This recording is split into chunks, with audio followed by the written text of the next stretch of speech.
there! I want to do a quick review of a foundation that I recently started using. I've had it for a little while and I finally pulled it out just to use it, and I've been using it the last week. And it's the Atelier Pro Ultra Foundation. And it looks like that. It's got a pump, which is very, very nice.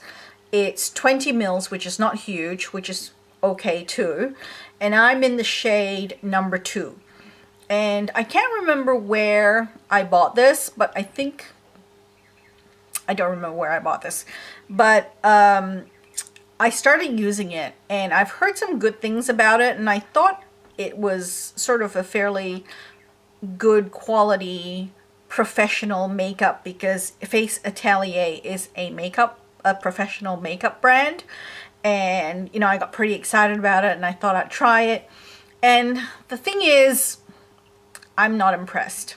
I like the color. This number 2 shade matches my skin perfectly and the color works really, really well.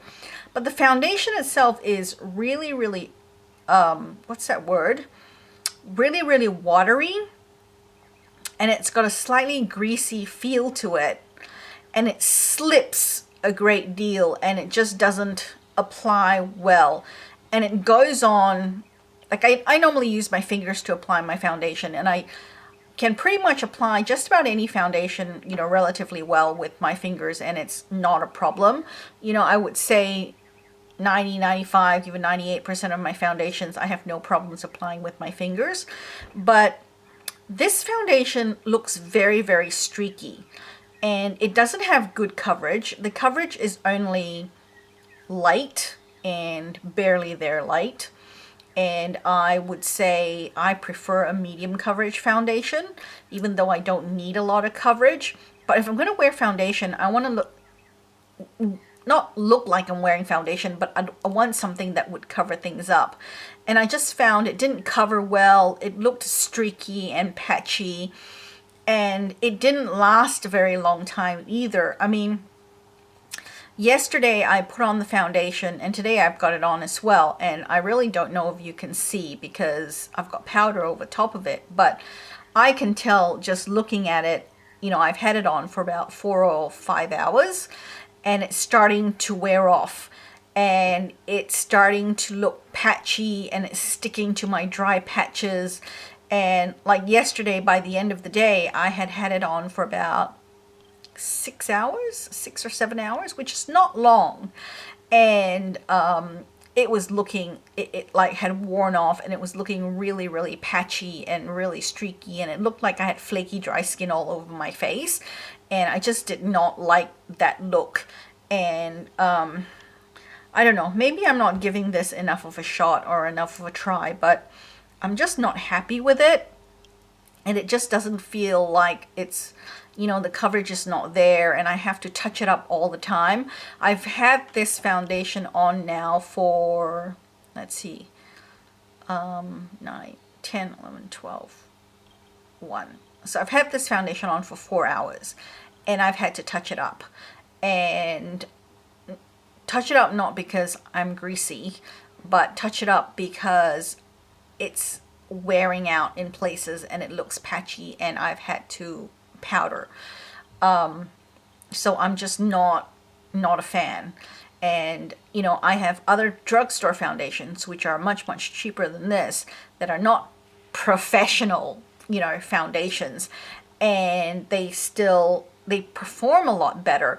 And you know, I have some foundations like my Max Factor Face Finity foundation, my CoverGirl Outlast Stay Fabulous foundation, my Revlon Color Stay foundation, Revlon Color Stay Whip. These are all drugstore foundations and they last. They work really, really well.